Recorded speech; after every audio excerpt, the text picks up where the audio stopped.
ทำเป็นขบวนการเหมือนหลายคนเหมือนขบวนไปจังเนี่ยอันนี้เป็นระบบน้ำใส้ของกระเจ้าเป็นระบบน้ำดินที่ต่อมาจากภูที่ว่าบริบกบริแห้งเลยนะท่านผู้ชมทั้ง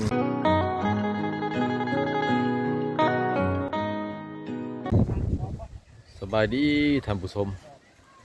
มื้อนี้บ่าวสมบูรณ์อยู่ที่หมู่บ้านชนบทอีกยังบ่ทันได้กลับไปใส่เด้อท่านผู้ชมคลิปก่อนนะบ่าวสมบูรณ์แล้วก็มาเบิ่งการดองของชนเผ่านี่แหละแต่มื้อนี้ยังอยู่ที่บ้านชนเผ่าคือเก่ายังบ่ทันได้เมื่อบ่ทันได้มาทางใดยังเกาะติดอยู่กับวิถีชีวิตของชนเผ่าบ่รู้แบบอยู่กับธรรมชาติแล้วก็อากาศหนาวๆเย็นแต่มื้อนี้ก็สดดี2มื้อแล้วท่านผู้ชมมือก่อนมือดองก็เห็นแสงแดดแน่มือนี่ก็เห็นแสงแดดแน่ได้เขตนี่นะถึงว่าเทียนแสงแดดทำไรกระยาเด้ออากาศยังเย็นยังหนาวคือเก่าอยู่อุณหภูมิมือนี่ก็เพิ่มขึ้นน้อยหนึ่งได้อยู่17 องศาเซมือนี่อันนี้เป็นช่วง15 นาฬิกาหรือว่า3 โมงแรงเนอะท่านผู้ชมอุณหภูมิอยู่17 องศาเซถ้าว่าตกค่ำไปอีกน้อยหนึ่งนะฮอด16 นาฬิกาหรือว่า17 นาฬิกาอุณหภูมิจะลดลงทุกๆชั่วโมงสำหรับอุณหภูมิเขตนี้นะ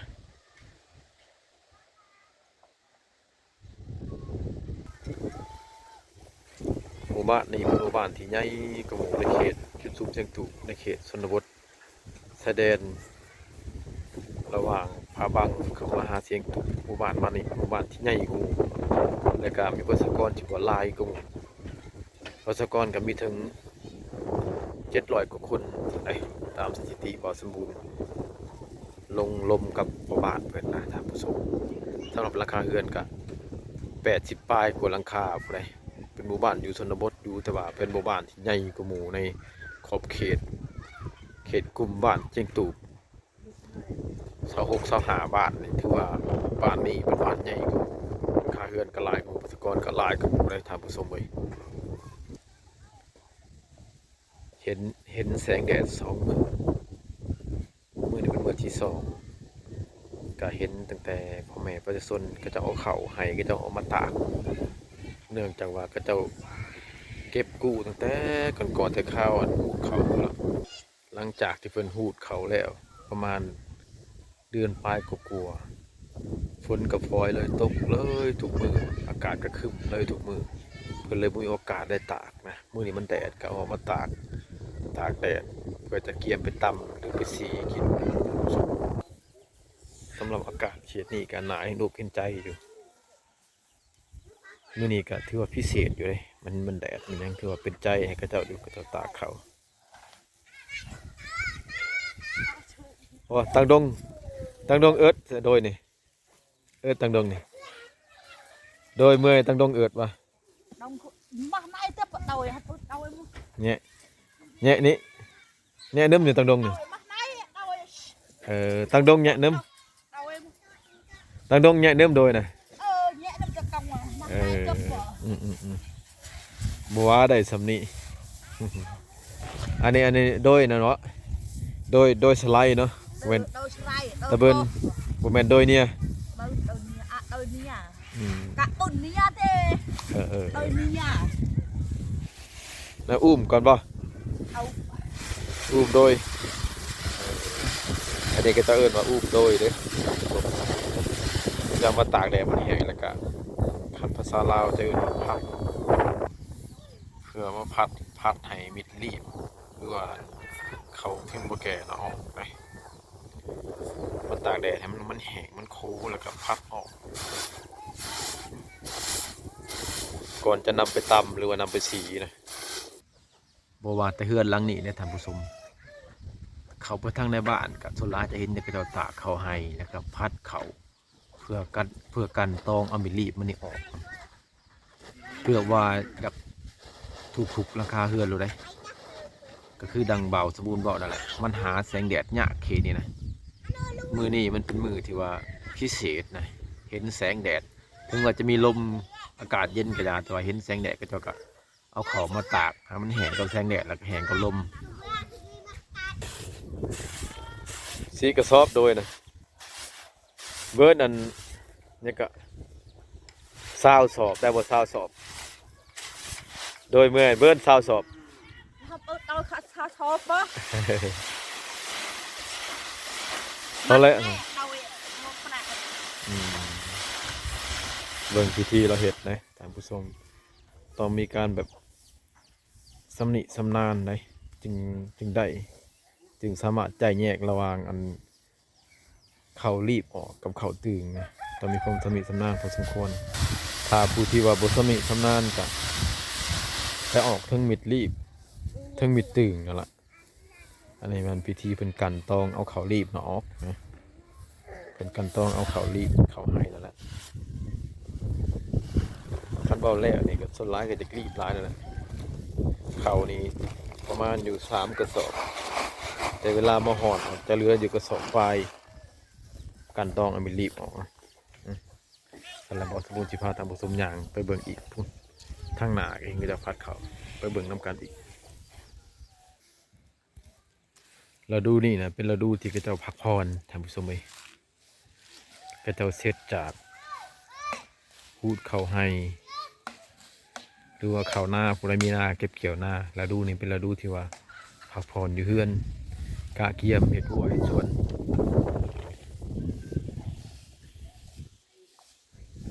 โอกาสดีๆเลยแต่ยังได้เห็นแสงแดดเขตนี้นะจึงได้เอาเขามาตาก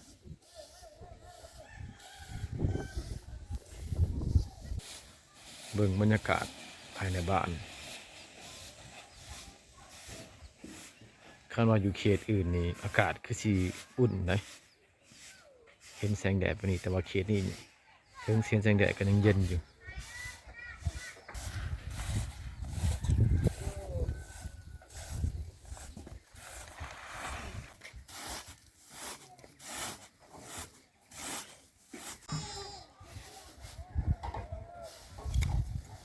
เห็นบรรยากาศแบบนี้นะคิดฮอดบ้านท่านผู้ชมคิดฮอดบ้านคิดฮอดอดีตตั้งแต่ข่าวยังน้อยนะเคยดำรงชีวิตอยู่กับธรรมศาสตร์แบบนี้อยู่กับท้องถิ่นดินนาอยู่กับเขตชนบทตั้งแต่ข่าวยุค90 ปลายบ่อสมบูรณ์ยังน้อยบรรยากาศไม่ไหนคิดฮอดและท่านผู้ชมเมื่อกลับไปหาบ้านคือเมืองนอนทุกมื้อนี่ก็บรรยากาศแบบนี้ที่ว่าบ่อยากมีให้เห็นแล้วนะท่านผู้ชมต้นไม้จะเห็นแต่รถรางแล้วก็การใช้ชีวิตเปลี่ยนไปบุคือยุคเก่าๆแบบนี้นะธรรมศาสตร์แบบนี้ถือว่าโอ้คักนะท่านผู้ชมอยู่กันมีความสุขอีกแบบ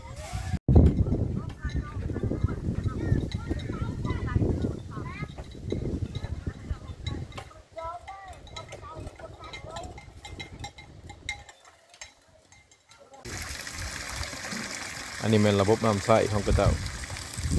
เป็นระบบน้ำดินที่ต่อมาจากภูที่ว่าบริบกบริแห้งเลยนะท่านผู้ชมทั้งแหล่งทั้งฝนไหลตลอดเลย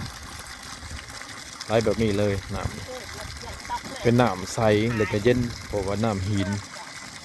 น้ำไหลมาจากหินเย็นแล้วก็ใสพร้อมท่านผู้ชมส่วนหลายก็จะเอาน้ำตัวนี้แหละไปกินไปใส่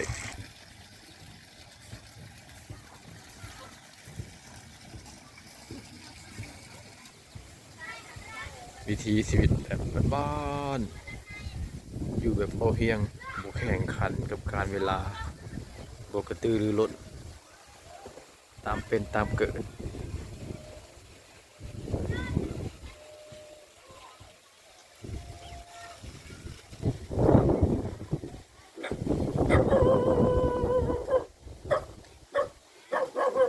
บรรยากาศเนี่ยโคตรดีเลยท่านผู้ชม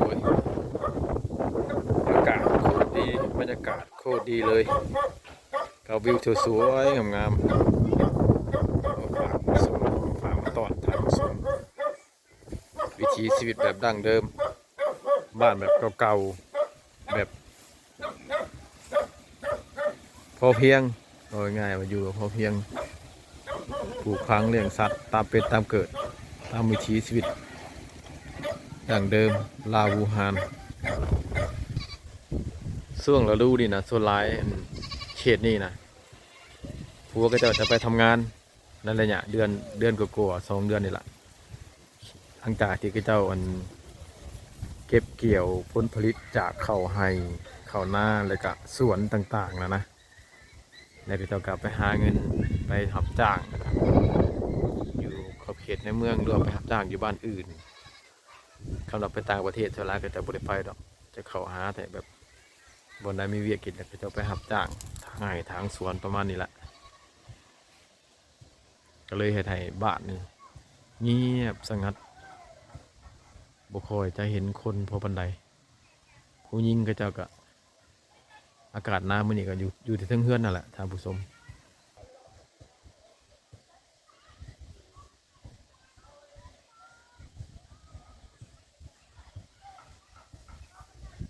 วัง2 มื้อหลังนี่ฝนตกนะท่านผู้ชม2 มื้อหลังนี่ฝนตกหลังจากฝนตกเช้าก็ครึ้มคือบ่เห็นแสงแดดมีแต่มื้อนี้เมื่อวานนี่แหละท่านผู้ชมที่พอสมมุติว่าเขาละว่า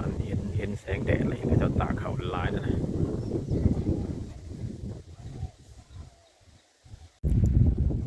การใส่ชีวิตก็ยังใส่ชีวิตแบบเดิมๆอยู่เลยท่านผู้ชมเขาวน้ำสามปลาก็ยังได้ตำเอาอยู่เลยตำแบบวิธีชีวิตแบบปฐมบูหานนะแบบเก่าๆ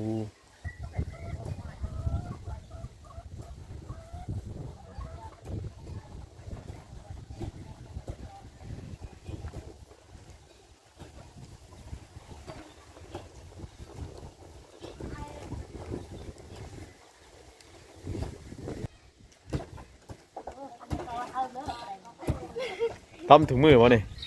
ฮะตำถุงมือบ่วะดังที่ตัวเดียวบ่ฮู้เลย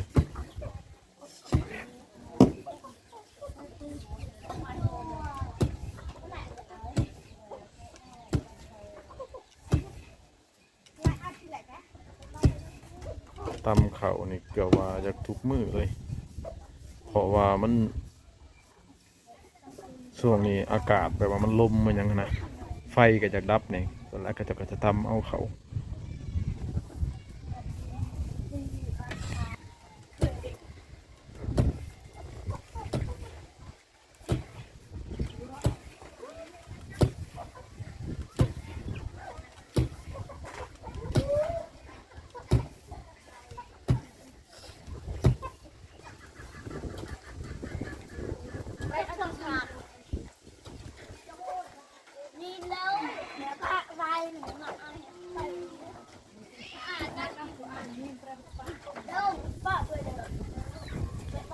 จุดนี้อาจจะเป็นคกแบบรวมบ้านเลยท่านผู้ชมผู้ใดบ่มีห้องสีก็สามารถมาใช้บริการได้บ่ว่าจะเป็นตอนเช้าหรือตอนแลงแต่ว่าก็ต้องได้เรียนคิวกันเขาล่ะถ้าว่าหลายครอบครัวที่ว่าช่วงไฟดับนะก็ต้องได้ต่อคิวกันเขาว่าภาคป่วยตรงนี้คกก็มีบ่หลายนะมีจำนวนน้อย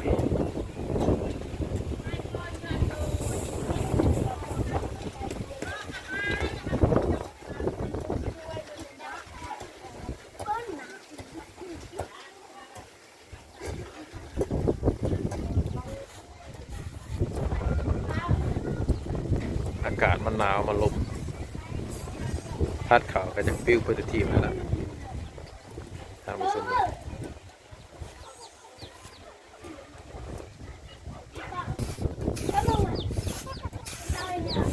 อลิเมื่อยวะนี่วะอลิเมื่อยวะเมื่อยตะเบิ้นอลินะ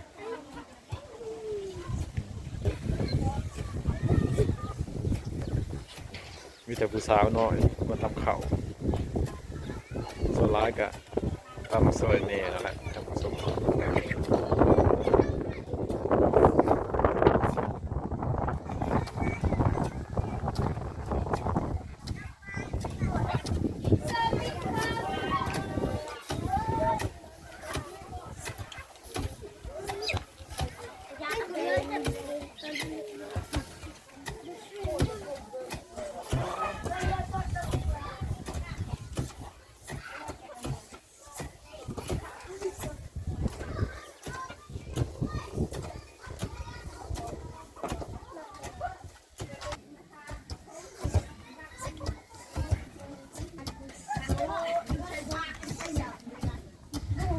ตำเป็นขบวนการเหมือนหลายคนเหมือนขมวนไปจังหนึ่งท่านผู้ชม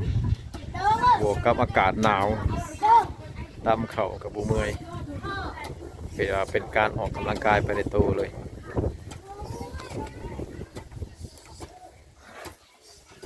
ครับสิพาท่านผู้ชมอย่างกระเลาะเบิ่งอีกทางบ้านอีกไปเบิ่งบรรยากาศท่านผู้ชมเด้อเลาะเบิ่งบรรยากาศชนบทเบิ่งวิถีชีวิตการเป็นอยู่ของเขาเจ้าอีกกระโหลกมังกรร้ายหลังเฮือนให้ทางผสมเบิ่ง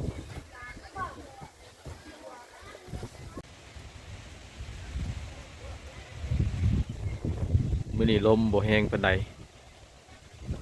เมื่อวานนี่ลมอู้เลยทางผู้ชมเลย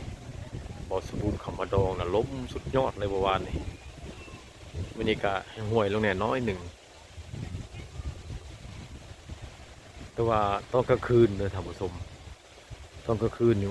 ลมนี่บ่ฮู้ว่ามาแต่ไสลมแห้ง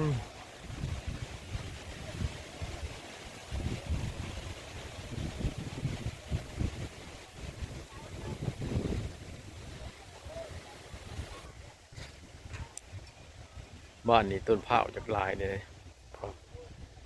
เพราะว่าบ้านนี่นะก็จะตั้งมานี่สิได้แหละประมาณ7-80 ปี7-80 กว่าปีพอละท่านผู้ชมบ่สมบูรณ์สังเกตเบิ่งถิ่นฐานหรือว่าต้นไม้ที่เขาจะปลูกนะเป็นต้นไม้ที่อายุบ่รุษกว่า50-60 ปีขึ้นเมื่อประเภทต้นไม้ที่เขาจะปลูกต้นไม้กินหมากนะแต่เท่าไรเฮาสามารถประเมินได้ว่าบ้านนี่อาจจะมีอายุหลายกว่า60-70 กว่าปีประมาณนี้แหละหรือว่า100คันบ่กว่านะท่านผู้ชมแต่ว่าเขาเจ้ายังคงความเป็นชนบทวิถีชีวิตเดิมๆอยู่คือเก่าการปลูกฝังเลี้ยงสัตว์ก็ยังเป็นแบบ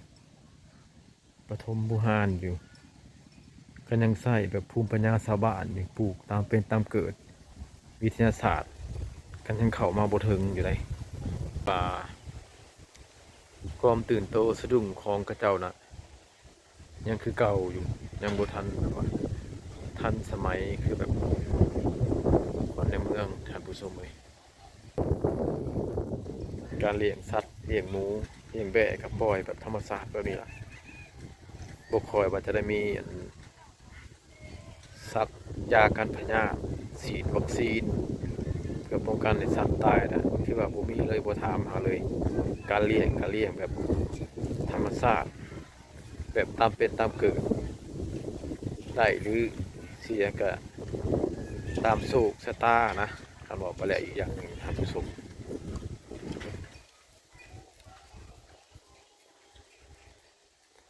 เอา